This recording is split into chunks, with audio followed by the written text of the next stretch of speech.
This 18-year-old girl named Talia was ice-chained around her skin by her stepsister, all to suppress her heat. At 19, her stepsister Marcy plunged her into a tub of boiling perfume so that no alpha could claim her. Every month, Talia fought her heat, desperate for a mate, afraid that if she didn't quench it, she'd rot, unwanted forever.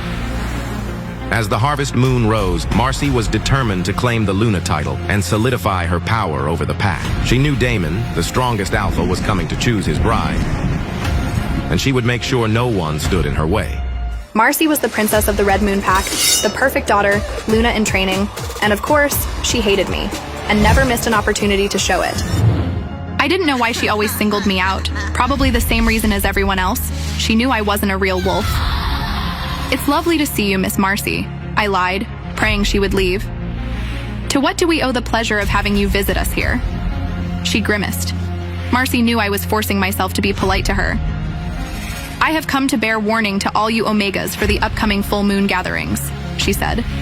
"Everything must be perfect, and all of you must be presentable. All unmated Omegas must present themselves well. The alpha of the Dark Howlers pack is visiting, solely to find his Luna. Now, of course, that's all just tradition. Everyone knows he's coming for me." She hissed at me. "Wolfless freak, don't you dare go near Alpha Damon." She forbade me from dressing up, from showing myself in front of him. I was only allowed at the Harvest Moon Festival if I wasn't in heat, so Damon wouldn't catch my scent, and even then, only to help the other Omegas organize it. Then she yanked me by the hand and dragged me into her walk-in closet. Designer gowns hung in perfect rows, all waiting for Alpha Damon's visit. I thought of the white dress I'd stitched for myself, but she sneered and shoved a faded 10-year-old rag from her dresser into my arms, something that would make sure no one's eyes ever lingered on me. "This one," she screamed. "It's perfect for you."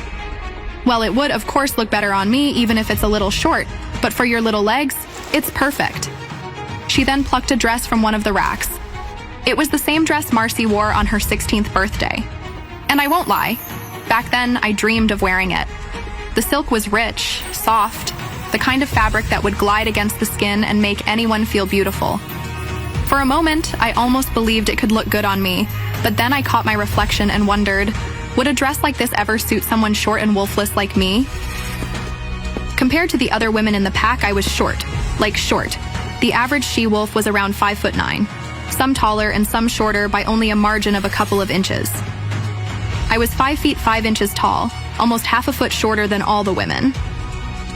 And since all the men were taller than the women, they all easily towered over me. Just another reason they all saw me as an outcast. She ordered me to stay in my place, never cross a line, make myself invisible. And again she warned, if I was in heat, I was to vanish from the Harvest Moon Festival altogether. Yet I couldn't help but wonder, what made her so afraid of Alpha Damon catching my scent? It wasn't like he would ever choose me.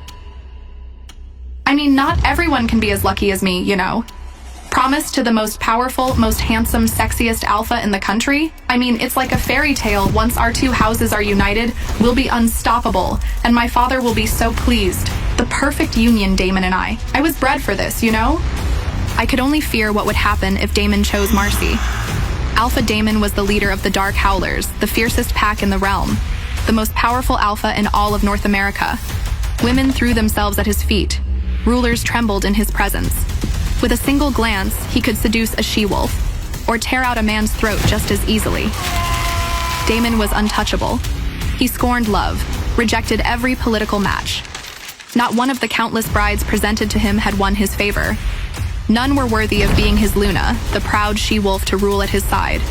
To him, love was nothing but a distraction, an attempt to tame the untamable. And Damon would never be tamed. Would she succeed where so many others had failed? Or would her cruelty only sharpen once she became Luna to such a powerful alpha? I ran back to the kitchen, heart pounding, moving as fast as my legs would carry me. I rushed through my cleaning duties, scrubbing and sweeping with trembling hands, before hurrying straight back to the servants' quarters. I went back to the dorm, clinging to a single thought, the Harvest Moon Festival. If I was lucky, maybe someone would choose me. Maybe this was my only escape.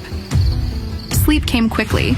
I dreamed I was fertile, walking in the woods with my mate, his lips on mine, his arms pulling me close. He saved me from this pack house, and in that dream I had shifted, finally a true werewolf. During the Harvest Moon Festival, I squealed. Everyone will smell it on me. Everyone will feel my aching want. Ugh.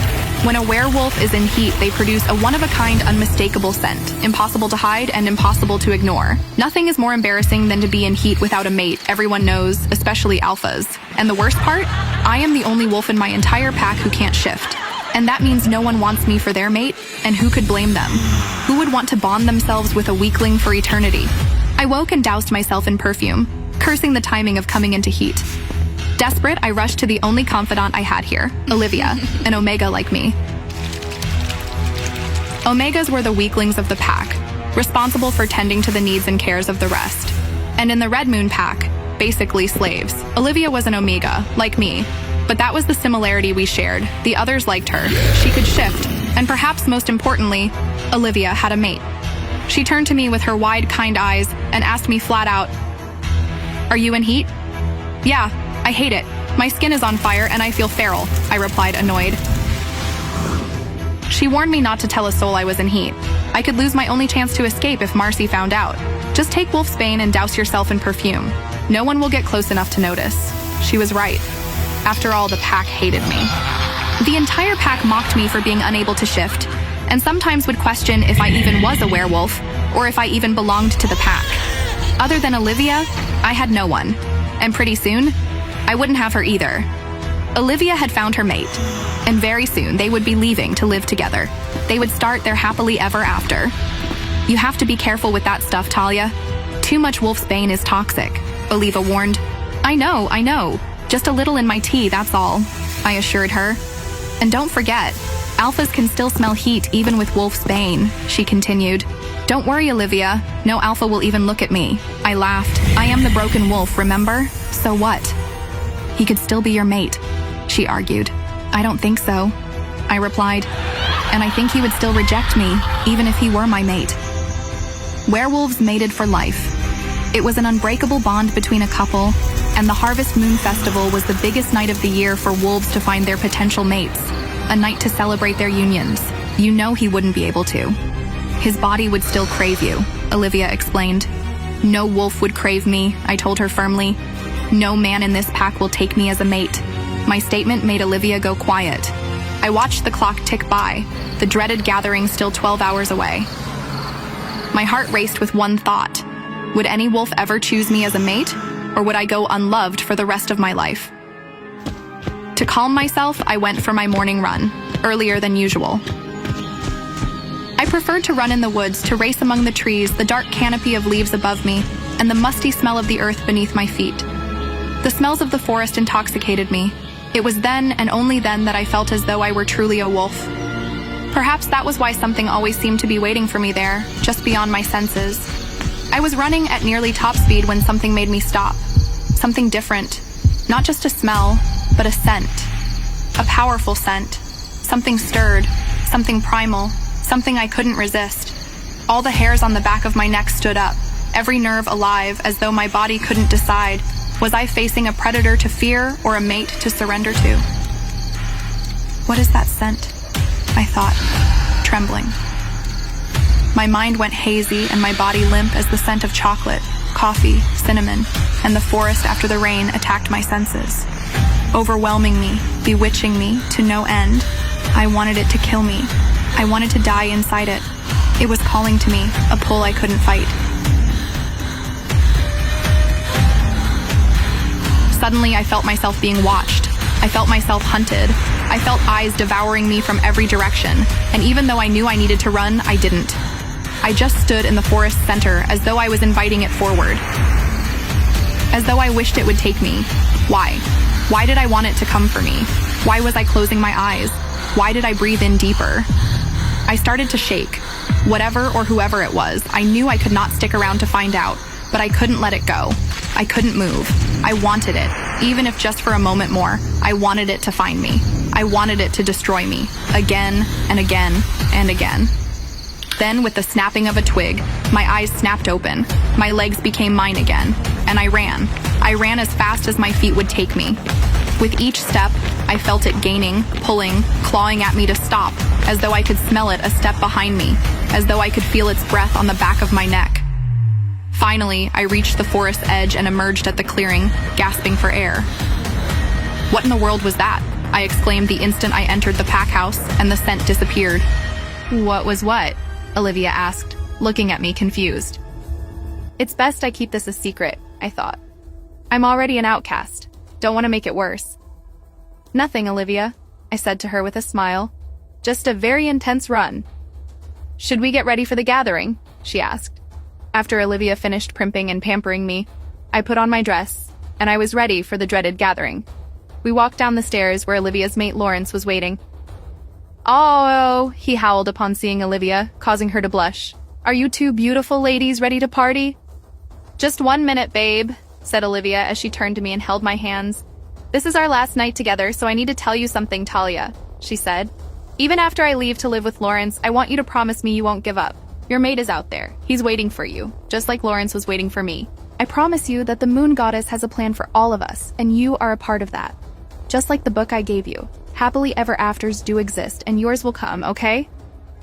I looked to the ground, trying to hide my eyes from hers. After she left, I would be truly alone, and even though I couldn't be more happy for the life she was going to have, I knew I would never experience the same. Some girls don't get happily ever afters, I thought, but I knew she was only trying to put me at ease, so I hugged her close and thanked her. Let's party! Olivia howled as I tried to feign excitement, and off we went. Even though I wasn't looking forward to it, it was a bit of a rush to be invited to the main house as a guest. I had lived and worked in the Red Moon territory for as long as I could remember, but in all that time, I had never actually been invited to the Alpha's manor. Tonight was even more special because the Alpha to the Dark Howlers, the largest wolf pack in America, was to be the guest of honor. They called him Damon. This is exciting, Oliva exclaimed as we approached the main house. The Alpha's manor was at the end of a 2-mile-long driveway, weaving between the tall, thick trees as the road sloped upward. The farther you went into the forest, the farther you went into the mountains. The house stood as a monument to perfection. It was beautiful, and it was intimidating. I noticed several strings of twinkling lights strung between the trees along the path, giving off a beautiful yet eerie glow. It was strange. We had only left at 6:45, but it was pitch black.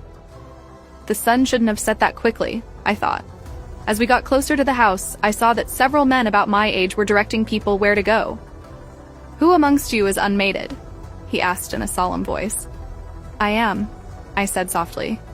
What is your name? The man asked me. Talia, I told him, a little confused. The man jolted in surprise when he heard my name. Miss Talia, you are in group number 3, the man said. Please use this time to mingle with the other pack members. I had no idea whatsoever what he was talking about, but I nodded my head anyway. You may go ahead, the man said, and we followed the lights further up the path. Soon, we came to the magnificent stone mansion. It looked like it had been there since the start of the 1900s, but had been beautifully restored and well-maintained over time. It was easily 30,000 square feet, if not more. The place was massive. I could even see a tower sticking up from the center, a castle. This is like a whole different world, I muttered. The gathering was held outside, which was more than fine by me. I was overwhelmed just looking at that house. Actually going inside, it would be too much. There was a dance floor set up among all the dazzling lights and a beautifully decorated off-white tent at the center. The gathering was elegant and almost seductive, as haunting electric music thumped through the trees, the vibrations shaking the earth, and wolves danced under the moonlight. Still, even with its enchanting allure, I already wanted to go home. The party was just getting into full swing. It was the very moment Alpha Damon stepped onto the Red Moon pack grounds with his mated betas. Caden and Maya, something felt off. His wolf stirred uneasily beneath the surface. Damon didn't need confirmation. He already knew. No one in the Red Moon pack could be trusted. They all sat down in the dining hall, its gaudy opulence a reflection of Red Moon's inflated ego. Marcy arrived fashionably late, every detail of her appearance sharpened like a blade. Shimmering blonde hair, a sculpted figure. She was the type of girl who got what she wanted. Her friend Nora wasn't as restrained. She eyed Damon with hunger, her gaze sliding over him like a caress. The rumors had reached her ears about his appetite, his stamina, his size. She didn't care that Marcy was supposed to win the Alpha's hand. Nora wanted a taste for herself. Marcy's mother, Luna Layla, noticed the heat in Nora's stare and the flicker of fury in her daughter's eyes. Marcy, Layla said too sweetly. Why don't you show Alpha Damon to his room so you two can talk? While the Red Moon Pack celebrated Damon's arrival elsewhere in the kitchens, Talia worked until the sweat stung her eyes. All she could dream of was the scraps she might scavenge when the feast was over. The other Omegas had different plans for her. Anna, their cruel ringleader, stepped into Talia's path, towering over her. Listen up, slave. The other Omegas giggled behind her like hyenas. Anna's lips twisted into a cruel smirk. You're going to deliver towels to Alpha Damon's room. Talia froze. Right now? But what if he's inside? Anna raised her hand, ready to strike. Are you questioning me? Talia flinched, her heart pounding. Without her wolf, she was defenseless against the bullies. Without another word, she took the towels and hurried off, every step dragging her closer to the Alpha's quarters, and whatever fate awaited her behind that door. When Talia entered the room, she froze. Damon was in his room, but he wasn't alone. There was Marcy, on her knees, between Damon's legs. Marcy whipped around, her eyes blazing with fury as they locked onto Talia's. The insolence. A jolt of fear shot up Talia's spine. Retribution would be certain. Damon's eyes snapped to Talia. Stop, he barked. But Talia was gone, bolting from the room, too terrified to look back. What Talia didn't know, what she couldn't have known, is that in that moment Damon's world had shifted. Her scent. It hit his veins like a spark of kindling, igniting something primal within him. Could it be? His inner wolf howled the truth within him again and again. She, a lowly Omega, a serving girl without a friend, was his fated mate. Ignoring the mocking laughter of Anna and the others, Talia ran until she reached the attic, shoving the cabinet against the door before collapsing in the corner, struggling to quiet her frantic breathing. Is this it? Is this the day I die? Back in Damon's room, Marcy landed clumsily on her backside as Damon shoved her away, his expression thunderous and unreadable. Who was that girl? He demanded, hastily buttoning his pants. Marcy knew exactly who she was. Talia, that wolfless bitch. How dare she step into an Alpha's chambers uninvited? And worse, if word got out that Marcy had been pleasuring Damon before he'd even proposed, she'd be humiliated. A laughingstock. Her reputation would be in shreds. Marcy's jaw clenched with fury. She should have done more than just beat the girl this morning, but Damon didn't notice Marcy's simmering rage. He was too distracted, his mind replaying the moment when she walked in. How that intoxicating scent, freesia and citrus, had struck him. How his wolf had howled, wild and urgent. All he could think about was pulling her into his arms. Mate. His wolf howled in confirmation. He had never expected to hear that word, never wanted to, and yet, the moment Talia entered the room, something inside him had shifted, changed. His wolf growled inside him. Find her. Damon clenched his jaw. Find her, he ordered. Now. Marcy hesitated. She was confused. Why would an Alpha give a shit about a slave? Damon's Alpha energy radiated off of her, making her lower her head. Yes, Alpha Damon.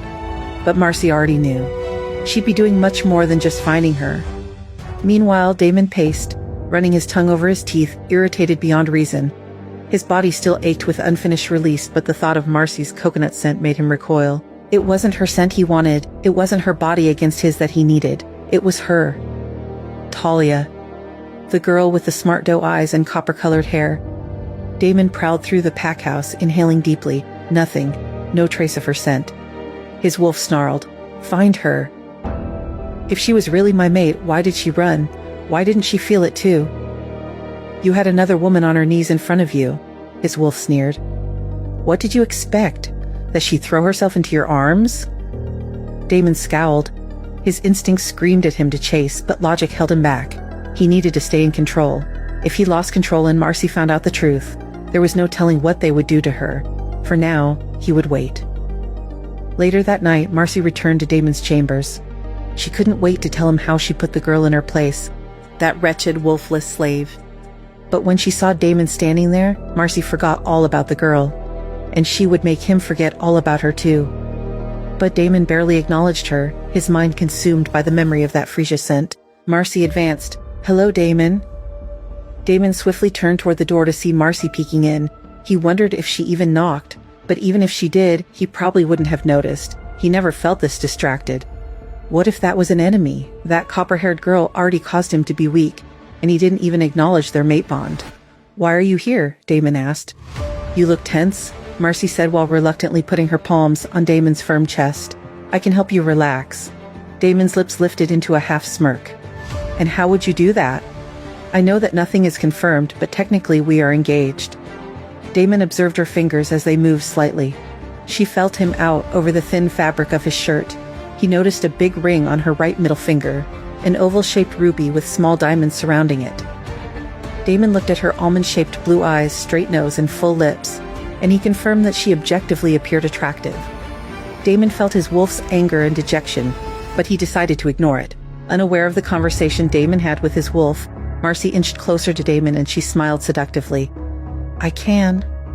Before Marcy could finish her sentence, Damon's hand landed at the back of her head. What happened if we were technically engaged? Get out. Marcy didn't understand.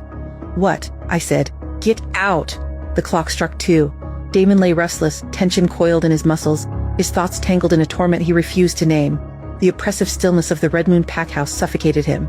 He needed air, control, escape. He moved silently, intent on a midnight run, until it hit him. Freesia. That intoxicating scent, sweet citrus and wild temptation.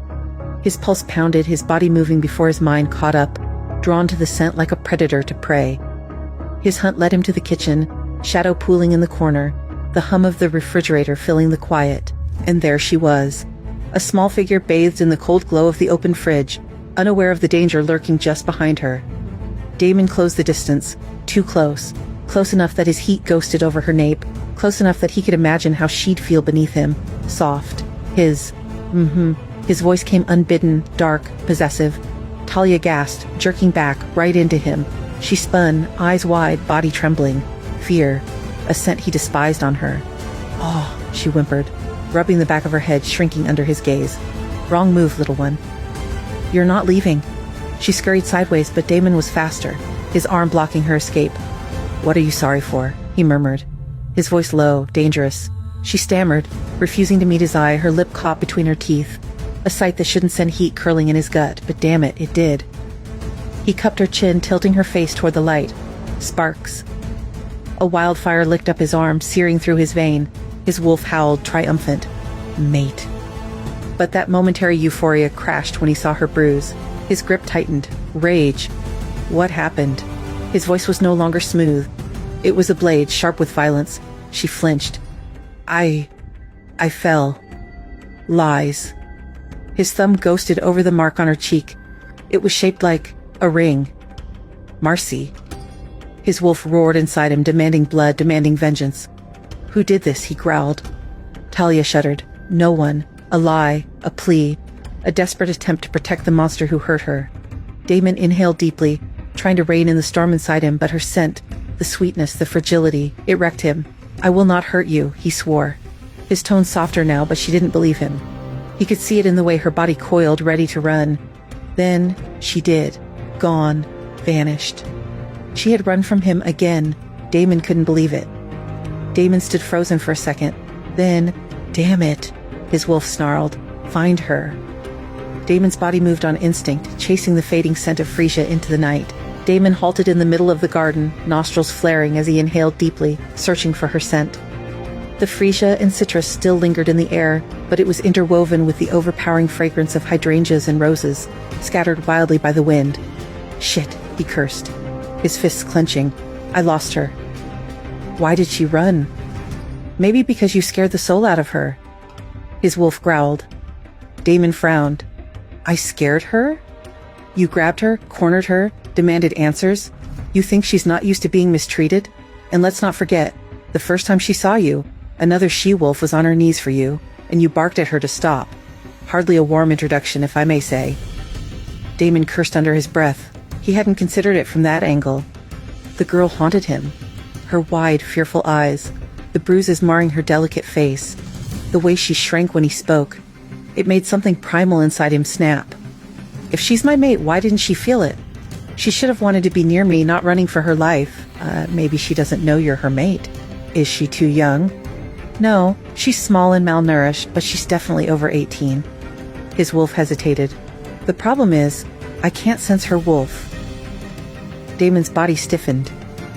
She's a human? That thought made him recoil. A human? The moon goddess paired a fragile human with an alpha like him? That was insanity. No, his wolf corrected. She's a she-wolf, but for some reason, her inner wolf hasn't awakened. It could be abuse, starvation, or something darker. Maybe her wolf has been silenced. Silenced? Who would do such a thing? What reason could they possibly have to justify such cruelty? Ripping a wolf from her other half, severing the sacred bond between soul and beast. Damon couldn't imagine a fate more brutal, more inhumane. Damon raked a hand through his hair, his frustration mounting. He'd frightened her. He let her leave without food. And now she was out there, alone, vulnerable. How do I fix this? His wolf growled. Fix what? You came here to seduce Marcy, ruin Alpha Edward's plans, and leave. What changed? You want to apologize for being an ass and take her out for dinner? Damon scowled, staring at the darkened tree line in the distance. He wasn't the kind of man to coddle or chase after anyone. He told himself to forget her, to move on. But the truth was, he wasn't sure if he could. Damon stormed up the stairs, each step heavier than the last. His blood ran hot, his chest tight with frustration he couldn't shake. She ran from him, the copper-haired girl with those wide, frightened eyes and the scent that still clung to his skin. Like she wanted nothing to do with him. Fine, let her go. He threw the bedroom door open without thinking and froze. Nora was already there, draped across his bed like she belonged, wearing nothing but a wicked smirk. I figured you'd need company, she purred, stretching, letting her fingers trail across his pillow, marking her territory. Rough night? Damon exhaled hard, his fists clenching at his sides. The girl's scent was still in his head, citrus and freesia, clinging like a curse, but Nora smelled of want, willing, available, a distraction. That's all he needed. That's all this was. He closed the door with a snap and stepped toward the bed, gaze dark and unreadable. Shut up, he growled. Then he grabbed her. Damon sat on the edge of the bed later, running a hand through his damp hair. The shower hadn't washed away the frustration, nor the bitter aftertaste of what just happened. Nora was already gone. He glanced down and saw a pair of torn panties near the foot of the bed. Not Marcy's, Nora's. His lip curled. Perfect. Just another mess to clean up. You're a damn fool. His wolf's voice slithered into his mind, thick with disgust. Did that make you forget her? Did she feel like our mate? Damon clenched his jaw. No, Nora had been warm, willing, everything he should have wanted. But it had been empty, pointless. The moment his release faded, the hunger in his chest only grew sharper. His wolf sneered. I warned you. She's the only one who can satisfy us. Damon growled under his breath. He didn't want this to be true. He didn't want to need the girl with the copper-colored hair. And yet, he did. If he was ever going to find peace again, he needed to find her, his frail, elusive mate, the Omega who kept slipping through his fingers. The next morning, Damon contacted Caden and Maya through their mind link. Are you guys up? We are now, Caden grumbled. They had an agreement. Nights were private between him and Maya, and Damon only disturbed them if something urgent came up. Maya's voice grew alert. Did something happen? Caden, come to my room. There was a pause before Caden responded. On my way. When Caden arrived, he gave the room a once-over before raising a brow at Damon. You look like shit. Were you attacked? His gaze fell on the shredded panties discarded on the floor. Oh, never mind. Guess you had a long night. Damon wasn't in the mood for jokes. He tossed and turned the entire night, plagued by nightmares. He saw the copper-haired girl trapped in darkness, shadowy hands choking her, bruising her skin. He clawed at an invisible barrier, screaming her name. Except he didn't even know her name. How did you feel when you met Maya? Damon asked abruptly. Caden's grin faded. Why? Is Marcy your mate? Damon rolled his eyes. Just answer the damn question. Attraction, sparks, happiness. I needed Maya to be happy, so I could be happy. I thought I knew what happiness was before, but after meeting her, I realized I'd been clueless. Damon clenched his jaw. That wasn't what he felt. He felt restless, furious, out of control. Did you ever think about resisting it? Caden looked appalled. Why the hell would I? She's the best thing that ever happened to me. I waited my whole life for her. Why would I reject her? Damon's stomach twisted. What if Maya was in danger because of you? Would you pick her safety over your happiness? What if the only way to protect her was to reject her? Caden frowned. What kind of twisted scenario is that? I wouldn't be happy if she suffered. Rejection would break us both, so I'd rather face danger together. He eyed Damon sharply. What's going on? Did last night fry your brain? Damon exhaled harshly. I don't know what's going on. Caden shrugged. All right, we're still leaving after breakfast, right? Damon hesitated. Could he really leave without seeing her again? Just one more time to make sure she was okay? To confirm that the sparks weren't in his head? Let me think about it. Caden studied his alpha, his oldest friend. There was something Damon wasn't saying. He could feel it, but he didn't press. Damon would talk when he was ready, and when he did, Caden would be there. He always was. He couldn't have known Damon's mind was consumed by the copper-haired girl, his true, fated mate. Or that beneath his calm exterior, he was seething over the bruise Marcy had left on her skin. That cruel woman, his so-called betrothed, he could tear her apart if it wouldn't start a damn war, though maybe there were other ways to destroy her. Caden turned toward the door when Damon's voice stopped him. Could you look into Marcy for me? Anything we can use to discredit her, past scandals, secrets, whatever you can find. Caden nodded without hesitation. Anything, Damon. He slipped out, closing the door softly behind him. Are you thinking about rejecting her? His wolf asked. Damon sighed. I need to protect her. Then keep her close. Don't reject her. His wolf had explained that without her wolf, Talia didn't feel the bond. She wasn't drawn to him the way he was to her. To win her, he'd have to do it the human way. Court her, earn her trust. But without the bond, nothing guaranteed she would stay, and that terrified Damon the most. Damon didn't know the first thing about romance, but he knew one thing. No one could know she was his mate. If Alpha Edward learned, he'd use her against him. She'd become leverage, a hostage. Damon couldn't allow that. After breakfast, Damon met with Alpha Edward in his office. I wonder if you're aware of how your Omegas are treated, Damon said. Alpha Edward frowned. Elaborate. Do they get paid? Fed? Protected? Edward bristled. We provide accommodations 3 meals a day. They have access to the kitchen. We train them, discipline them if necessary, but no one is mistreated. Damon leaned forward. Then, why did I see one yesterday? Perfectly fine, and hours later covered in bruises? Alpha Edward's jaw tightened. Disputes happen. Damon smirked. Then maybe you should have a chat with your daughter. Edward's eyes sharpened. Marcy? Aluna should protect her people, not beat them to a pulp. If my mate was ever treated like that, Damon cut himself off, clenching his fists. Edward narrowed his eyes. I'll speak with her. Damon smirked. I'm counting on it. Later, when Marcy entered Edward's study, he cut straight to the point. How is your relationship with Damon? Marcy smiled. We're getting along well. I think he plans on making me his Luna. Edward's voice darkened. Then explain why he thinks you beat Omegas half to death. Marcy paled. What were you thinking? He roared. You don't beat an Omega when an Alpha you're trying to impress is watching. Marcy swallowed hard. She had just made a very dangerous mistake. Do whatever it takes. Do you understand me? Alpha Edward's voice was razor sharp, slicing through the thick air between them. His hand slammed against the desk, the loud crack making Marcy jump. Marcy swallowed hard, nodding fervently. Yes, father. Don't just yes. Father me, he snapped, eyes gleaming with fury. I gave you everything. Position, power, the opportunity to become Luna of the strongest pack, and you're ruining it because of your carelessness. Do you know what happens if you fail me? If you mess this up? Marcy's breath hitched. I can fix it. I promise. Edward's jaw clenched. You'd better. Find Damon. Make him yours, by any means necessary.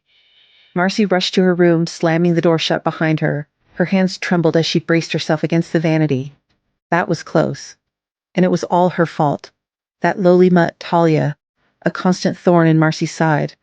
Why would Alpha Damon of all people care so much about such a useless little Omega? It made no sense. After a deep breath, Marcy steeled herself. She wouldn't fail. She stripped off her dress, selected something more daring, plunging neckline, fabric that clung in all the right places, and touched up her makeup before making her way to find Damon. She found him outside his room, speaking with his mated betas Caden and Maya. Are you guys going out? She asked, feigning casual interest. Caden nodded. James offered to show us around the warrior training grounds. Marcy barely suppressed her grimace. The training grounds reeked of sweat and desperation, 2 things she had no interest in. Damon's eyes were cold as they landed on her. Can I help you, Marcy? She nearly flinched. His tone was ice. It was worse than anger. He was indifferent. He found out. The bruised little rat had reached his ears. Her father had been right. She needed to fix this, fast. She smiled sweetly. I was hoping we could talk. Just the two of us. Damon glanced at Caden, who gave him a knowing nod before leading an eye-rolling Maya away. Once they were alone, Marcy stepped forward and, without hesitation, wrapped her arms around Damon's waist. He didn't return the embrace. Instead, his hands gripped her wrists and peeled her off him, as if she were something repugnant. "What are you doing?" "I'm sorry," Marcy said quickly. Damon arched a brow. "For what?" She hesitated. Did she mean last night? Or the Omega? Or both? "My behavior yesterday was unacceptable." Damon leaned back against the chair, his arms folding over his chest. "You came here to apologize. Do it without touching me." Marcy took a breath. "I also want to fix things." His brow lifted. "Fix what, exactly?" She clenched her hands at her sides. "Just do it. Give him what he wants. You can control him once you're Luna." "I wasn't thinking straight last night," she admitted. "I said things I didn't mean." Damon smirked. "You didn't mean what you said? About your limits?" "What you do?" Marcy's cheeks burned. I said we needed to know we were heading toward marriage first. And we are. So, I'm fine with whatever you want to do." Damon leaned forward, his smirk darkening. "Whatever I want." Marcy swallowed. "Yes. Undress." She blinked. "He's serious." With slightly trembling fingers, she unbuttoned the front of her dress, letting the fabric pool around her ankles. She stood before him in lace lingerie, heart hammering. Damon's gaze swept over her body, unreadable, all of it.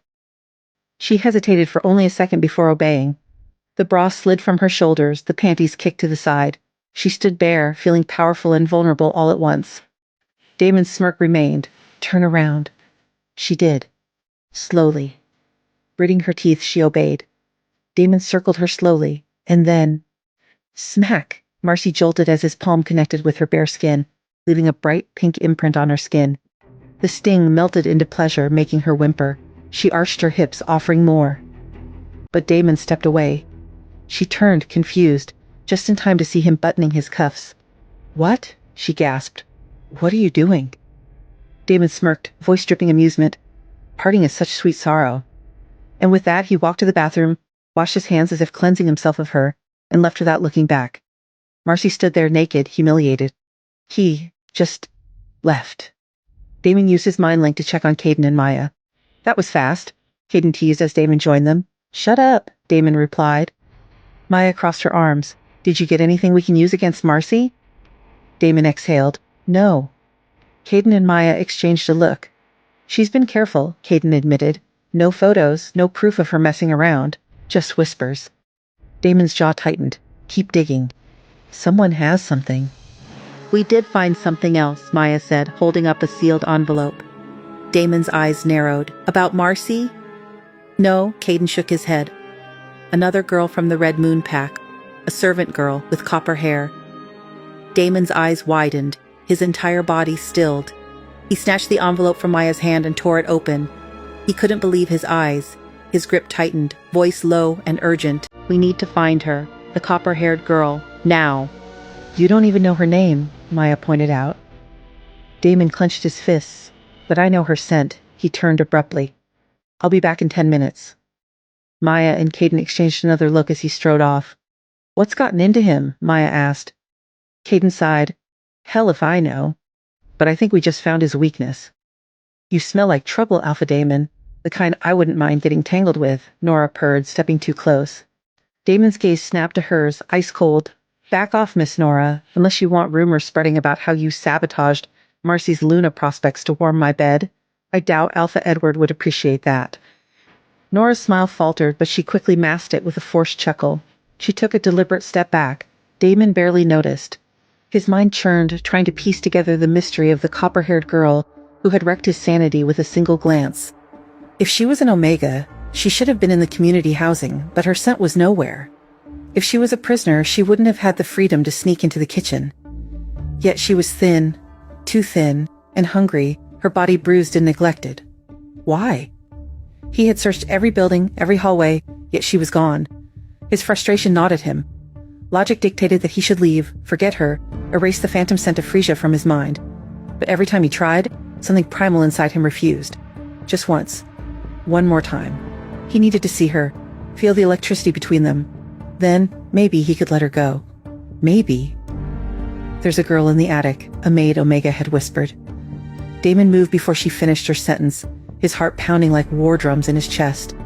And there it was, the scent of freesia, faint but undeniable. His wolf howled in triumph. She was here. Silence. Still nothing. His patience snapped. Damon turned the handle, stepping inside. The attic was dark, the only light filtering through a small window, illuminating a frail figure curled in the corner. Copper-colored hair spilled over her face, but he could see her wide, honey-brown eyes locked on him. His breath hitched. He had found her. "Hi." His voice came out rough. "Get it together. You're probably wondering why I'm here." She said nothing, shrinking further into herself, a reaction that sliced through him like a blade. "I won't hurt you," he promised. "Not like them, never like them." Still, she flinched when he stepped closer. Then he saw it, the bruises, fresh ones layered over the old, and when she shifted, her sleeve hitched, revealing a swollen wrist. "Marcy." A savage growl rumbled deep in his chest. "She hit you again, didn't she?" Panic flickered across her face. "Please don't say anything." "If you do, she'll hurt me more." His wolf roared in fury. "She fears more punishment because of me." Damon clenched his fists, barely restraining the need to storm out and rip Marcy apart, but the girl in front of him, his mate, was trembling. He forced his anger down. He did the only thing that made sense in that moment. He sat down beside her and wrapped her in his arms. She froze, then squirmed. "Shh," he murmured. "Just for a minute." A minute? A lifetime wouldn't be enough. Talia was rigid at first, but then she stilled. A reluctant surrender. Damon exhaled, his lips ghosting over the crown of her head. She smelled intoxicating, and he let himself indulge, fingers threading through her silky copper hair, reveling in the way the touch sent sparks cascading through him. His wolf whimpered in bliss. "Hey." Her voice was hesitant, barely above a whisper. "When are you going to let me go?" Damon smirked against her hair. "First of all, my name is Damon, not Hay. And second," his arms tightened around her, "I'm thinking about it." Damon couldn't ignore it any longer. The scent of dried blood mixed with freesia, a contradiction that enraged him. He grasped her wrist, inspecting the cut. His wolf growled at the sight of her battered skin. Without thinking, he brought it to his lips and licked. Talia jerked, trying to yank her hand away. "What are you doing?" "Healing you," he murmured. "Our saliva has medicinal properties. You should be thanking me." She gaped at him. "It's bitter," he said, confused. Damon frowned. "Why?" "I made a herbal paste. To stop infection." Her voice was soft, just above a whisper. His gaze flickered to her again. "You made a remedy yourself?" She nodded. Something in his chest twisted. She was alone. No pack to care for her. No one to tend to her wounds. It was unacceptable. His grip tightened. "Come with me." She blinked. "What? To my pack? To the Dark Howlers?" Talia stiffened. "Why?" Damon inhaled sharply. He couldn't tell her the truth, not yet, that she was his mate, that he'd burned the world down before letting her go. Instead, he softened his voice. "Because I'll give you what you deserve. A home, a room of your own, clothes that fit, food whenever you want, a doctor for every scratch. No one will ever lay a hand on you again, and if they do, I'll deal with them myself." His wolf let out a low, possessive growl. Talia stared at him as if he'd lost his mind. And maybe he had. "Why do you want to help me?" she whispered. Because you're mine," he thought. But instead, he pulled the envelope from his coat and tossed it onto the bed between them. "Because I know why your wolf won't awaken. I know what they did to you, and I know why they did it." Talia looked up from the envelope to Damon, her eyes wide with shock. The ground had just shifted beneath her, and he was the only one who knew why. What dark secrets lie buried inside the envelope? Why has Talia's wolf remained unawakened all these years? Has her wolf been silenced? Who would do such a thing? And who or what has gone to such lengths to keep the truth hidden? Could this be the key to finally awakening Talia's wolf? Or awakening something far more dangerous? To listen to the full audio series, install the Pocket FM app now. Pocket FM. Download the app now.